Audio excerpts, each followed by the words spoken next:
As senator judges, it is your obligation na dapat present ka sa mga proceedings. Hindi naman sakop ng trabaho ng Office of the Ombudsman na magpa-disqualify sa 2028.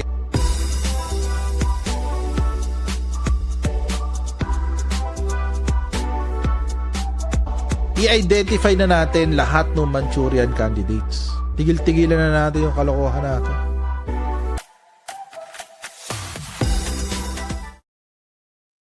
Okay, mga kababayan. Hello everyone. Welcome po sa ating channel. This is Coach Jared. Good morning, good afternoon, good evening, wherever you are in God's green earth. At please don't forget to subscribe dito po sa Coach Jared Live YouTube channel. Pa-follow ang ating Facebook page, Tambayan Pinasabat with Coach Jared. And of course, our Facebook group, yung Tambayan ng mga Cocheros. Huwag nyo kakalimutan gawin lahat yan, ha. Show your support, show your love, show everything doon. Joke. Love lang. Love and support lang, guys, ha. Oo. Okay, so mga babae, pag-usapan natin ito at ating pangalawang upload para sa araw na ito. Nasa mood ako eh. Nasa mood ako today, guys. Magawa ng ano, hindi lang ako. Nasa mood ako, wala lang akong oras. Yun ang problema ko. Nasa mood ako magawa ng video, wala lang akong oras, guys. Pero kaya magre-record na muna tayo ng video, okay? So ito po mga kababayan, yung ating pangalawang upload ay tungkol naman. So kanina or sa isang video natin, pinag-usapan natin si Mike Defensor na may kaso. Oo, may kaso siya dun sa Chicago, si Chicago Boy. At saka ngayon, may bago siyang kaso kasama kay Rodante Marcoleta. Ito talaga mag-best friend sila. So nagkakaintindihan sila, guys. Ngayon, ito namang isa, ito namang isang DDS ano ba? DDS Abugago o siguro yun lang tawag ko sa kanya. Ito po isang DDS Abugago, may bagong panawagan. Hindi ho lamang siya nagtatawag ng suporta para kay Sara Duterte. Ngayon, nagtatawag na siya ng sila raw lahat mga DDS mamatay para kay Sara Duterte. Ay, grabe siya. Grabe siya. Ito yung mga ito yung mga pagkakataon, ito yung mga panahon na walang kuwenta talaga eh. Kayong mga DDS, walang kuwenta talaga yung mga pinagsusuportahan niyo eh, 'no? Gusto kayo ilagay sa panganib, mamatay na raw kayong lahat, guys. Magsama-sama daw kayo, mamatay daw kayo, mga kababayan. Ito yung sinabi ni, Harold Respicio, oo. Sabi nung abogado, abogadong si Respicio, oo. Sabi niya, mamatay na raw kayong lahat. Respicio, sa kapwa DDS, mamatay na raw kayong lahat. Yun ang sinabi niya. Oo, sa isang event kanina ng Raga, oo, sabi ni Harold Respicio, sabay-sabay na raw silang mamatay para sa bayan. Hindi, wala namang gano'n eh. Nung una, wala ka naman sinabing ganyan. Oo, Harold Respicio, kasi naalala ko nung una sinabi mo, sabay-sabay kayong mamatay para kay Sara Duterte. Sa napakalaking kasinungalingan, napakalaking kabalbalan ng sinasabi na yan ni Harold Respicio, mga babae. So dahil nga alam niya na mga DDS madaling mauto, mamatay na lang daw kayo sama-sama. Bahala kayo sa buhay niyo, malalaki na kayo. Kung gusto niyong gawin, bahala kayo sa buhay niyo. At least nabawasan ng tanga ang Pilipinas. Oo, ito yung sinabi niya kanina sa ng Raga. Oo, Raga. Willing ba yung mamatay? Yun. Mamatay na tayong lahat. Mauna ka raw. Mauna ka. Sino yun? May kasamang DDS nagalit kay Respicio. Mauna ka! Ayun o.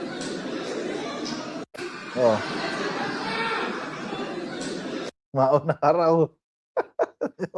Hindi makapintay mo ang Respicio. Hirapahiya eh. Mauna ka na raw, Harold Respicio. Baka galingan mo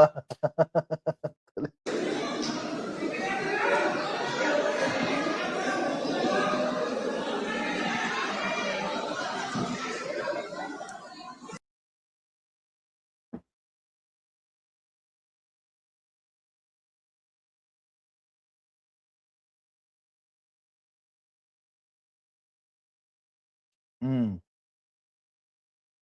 Uy, biglang nawala, ah. Nawala. Sorry. Wait, balik natin. Yan, yan.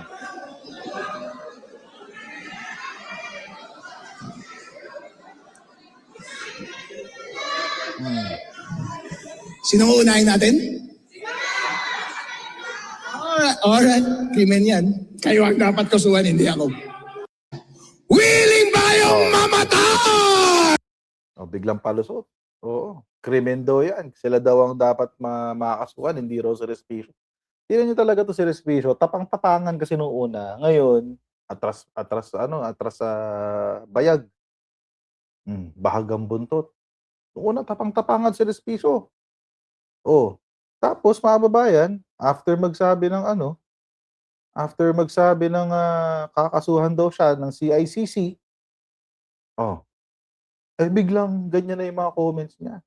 Actually mga kababayan, bigla pa niyang binira si Melvin Matibag. Ito yung sinabi niya kay Matibag. Si Matibag! Kinasuhan Hmm. ako. Inciting to sedition! Inciting to rebellion! Bigyan natin siya ulit ng dahilan para kasuhan ako today. Gusto niyo yan? Sige lang. Alright? Let it come. Diba? Kinakabahan yung mga nakaupo sa harap. Si Mike ang dami ng kaso. Nakasuhan rin yan kahapon eh. Nakasuhan rin si Senator Marcoleta. Para Okay. takutin kayong lahat. Pero natatakot pa kayo! Natatakot pa kayo! Alright! Maganda yan! Kapag sinabi ko matibag, sagutin ninyo yung damdamin nyo sa kanya. Pwede niyong sabihin, I love you. Or pwede niyong sabihin ng ibang bagay, okay? Lakasan ninyo, ah. Hindi yon inciting. Kasi tinatanong ko kayo, sumasagot lang kayo. Freedom of speech yun, di ba? Alright. Matibag! Alright. Isa pa. Lakasan ninyo, Hindi ah. ko maintindihan. Matibag! Hindi ko maintindihan kung ano pinagsasabi kung ano rin pinagagagawa niya. Parang walang sense. Oo. Walang sense yung pinagagagawa ni Respicio. Yung mga abogadong katulad ni Respicio, ni Topacio, Vic Rodriguez, yan yung mga abogadong sumisira sa imahe ng abogasya. No joke. Sila yung mga abogado na sumisira sa imahe ng pagiging abogado. Totoo yan. Walang joke diyan. Alam niyo kung ba't nakasuhan? Ito, tulad nito si Respicio. Binabago niya kasi yung kwentuhan. Binabago niya yung kwentuhan. Iniiba niya yung konteksto ng kwentuhan kung bakit siya nakakasuhan. Oo. Simple lang naman dahilan ba't siya nakakasuhan, eh. Balikan natin yung kwento, Sinabi kasi dito, CICC files cybercrime complaint versus lawyer over seditious posts. Oo, yun ang sinabi ng CICC, yung Cybercrime Investigation and Coordinating Center. Oo. Kinasuhan siya ng CICC dahil over alleged inflammatory social media posts that incite sedition or rebellion. Inciting to sedition, mga kababayan. At yun nga, yung USEC ng CICC na si Attorney Aboy Paraiso, nag-file nga sila ng complaint. Ang sabi, this is a case of crime against public order committed online and we do not tolerate such acts. We've been advocating for the responsible use of social media and we expect this especially from professionals and public officials like him. Ano ba kasi nangyari? Bakit kakasuhan si Harold Respicio? Simple-simple lang, mga kababayan. Ito kasi, noong May 10, 2026, actually ginawa ko na nga ng content to, eh. Lagi ko na lang yung link siguro. Ginawa ko na ito ng content. Noong May 10, 2026, si Harold Respicio po ay nagsasalita sa isang event ng RAGA. Oo, yung RAGA. Yung Rage Against the Machine. Oo. Ayan, yung rage, tawag ito, rage for good governance and accountability yata yun, parang yun, oo. Akala ko rage against good governance and accountability kasi mukhang mas gano'n pasok ang mga Duterte, eh, laban sila. Kalaban sila ng good governance, kalaban sila ng accountability. Basta Duterte, galit sa accountability, galit sa good governance, oo. Ito kasi yung sinabi nung, May 9 at 'di pala sa Cebu 'to, sa Davao City pala 'to. Sabi niya, "Willing ba kayong ibuwis ang inyong buhay para kay VP Sara Duterte?" Mm, tinanong niya, yun tinanong niya. Tapos sabi pa niya, "Dahil ako, willing akong ibuwis ang aking buhay. Gusto ko ngang marinig ang sagot ninyo. Handa ba kayo sa isang revolusyon? Handa ba kayong ibuwis ang inyong buhay para kay VP Sara Duterte?" Ito kasi yung inciting to sedition diyan, mga kababayan, sa kanyang sinabi. Ito, "Handa ba kayo sa isang revolusyon?" Yun ho yung inciting to sedition. Bakit ka nagtatawag ng revolusyon? Mm. Bakit ka nagtatawag, Harold Trespicio, na ibagsak ang gobyerno at hindi lang yun, nagtatawag din siya na ibuwis ang buhay ng mga Pilipino para kay Sara Duterte. Anong klaseng katangahan 'yan? Anong klaseng kabobohan 'yan? Oo, hindi pa siya natapos, hindi pa 'yan tinapos. Umulit pa siya, mga kababayan. Oo, ito pakinggan niyo. Taktong mga ito, baka ituloy pa rin talaga nilang hindi patakbuhin si Bibi Sara. Posible, hindi po ba? Pero posible bang patayin? Ito ang tanong na seryoso. Kapag hindi na gumagana ang foundational principle ng ating konstitusyon na demokrasya, ano ang sagot? Revolusyon! Hmm. Revolusyon! Baliwalain natin ang konstitusyon, di ba? Hmm. So, willing ba kayong magrevolusyon? Wow! Willing ba kayong mamatay? Oh, see?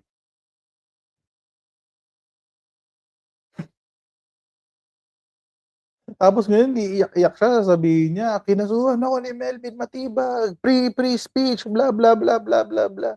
Baliw, Harold Trespicio, krimen yung ginawa mo. Inciting, pasok ka, sureball, oo, sureball, nothing but net. Pasok ka sa inciting to sedition. Dito pa lang, 2 beses pa nga inulit. Nung una, eto, May 10, 'yan. Eto pangalawa 'to, eh. Kailan ba 'to in-upload? Walang date, 'di makita. Pero siya nag-upload nito, oh. Ulitin natin, para lang sureball, para lang sure tayo sa sinasabi natin, kung pasok ba siya sa inciting to sedition o hindi. Ang mautak tong mga ito, baka ituloy pa rin talaga nilang hindi patakbuhin si Bibi Sara. Posible, hindi po ba? Pero posible bang patayin? Ito ang tanong na seryoso. Kapag hindi na gumagana ang foundational principle ng ating konstitusyon na demokrasya, ano ang sagot? Revolusyon! Hmm. Anong sabi? Pag hindi raw gumagana ang quote-unquote foundational principle ng ating konstitusyon, which is democracy, ano daw ang gagawin? Oh, Revolusyon! revolution daw sabi. Baliwalain natin ang konstitusyon, di ba? Balewalain daw ang konstitusyon. Sira ulo nga. Sira ulo. Itong pinakamalala, gawa-gawa siya ng krimen, 'di ba? Inciting to sedition ang ginawa niya, eh.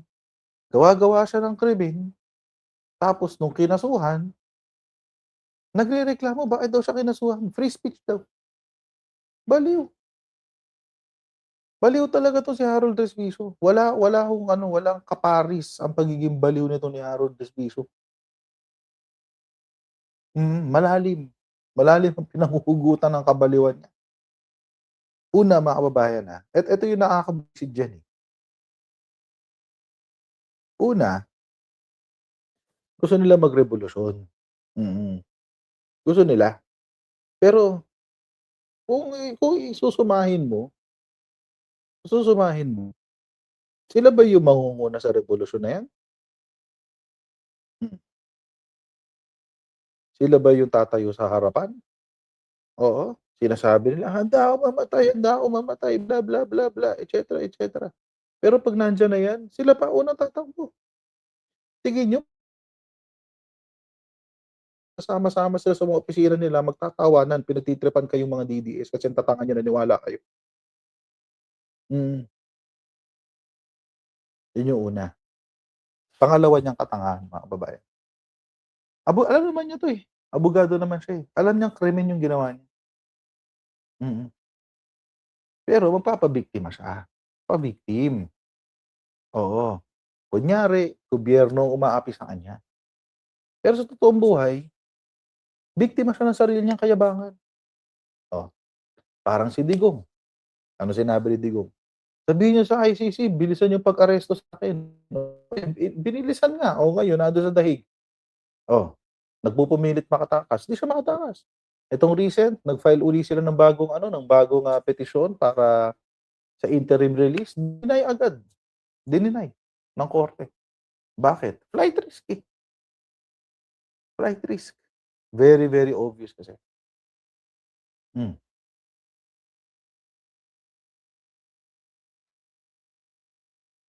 Gawa-gawa ng krimen tapos kapag sinita, 'pag kinasuhan, iyak-iyak. Sasabihin binibiktima sila, freedom of speech daw yung ginagawa nila. Hindi ho lahat ng kababayan protected speech. Kaya nga meron tayong krimen, tinatawag nating libel, tinatawag nating slander. Actually, meron pa nga slander by deed. Hmm. And in this case, inciting to sedition. Lahat ng elemento pasok, eh. Hmm. Lahat ng elemento pasok. Encouraging the people to go against the government, lawful orders, public officials. Hmm. By means of proclamations, scurrilous libels, etc., etc. Sila gumagawa, eh. Tapos magrereklamo sila. 'Pag kinasuhan sila ng inciting to sedition, eh, tatanga-tanga, gagawa-gawa kayo ng krimen, pero hindi niyo kayang panindigan. Mm. Panindigan niyo 'yan. Krimen niyo 'yan, eh. 'Di ba? So, pakilan na 'to. So, ilan na yung kinasuhan? Mike Defensor, Rodante Marcoleta, tapos etong si Harold Respicio at madadagdagan pa mga kababayan ang mga kakasuhan sa mga susunod na araw dahil sa mga kalokohan nila, dahil sa mga pami-make news nila, at dahil sa mga krimen na ginawa nila. Oo, yun ang magiging dahilan kung ba't sila makukulong. No more, no less. Mm. And with that, mga kababayan, tatapusin muna natin itong video na 'to dito. Please don't forget to like, share, and subscribe, and I'll see you in our next video. Alright? God bless everyone. See you next time. Bye.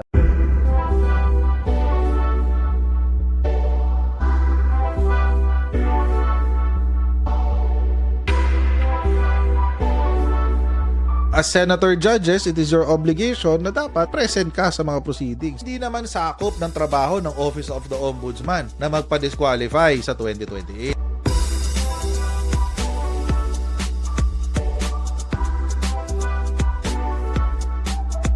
I-identify na natin lahat ng Manchurian candidates. Tigil-tigilan na natin yung kalokohan natin.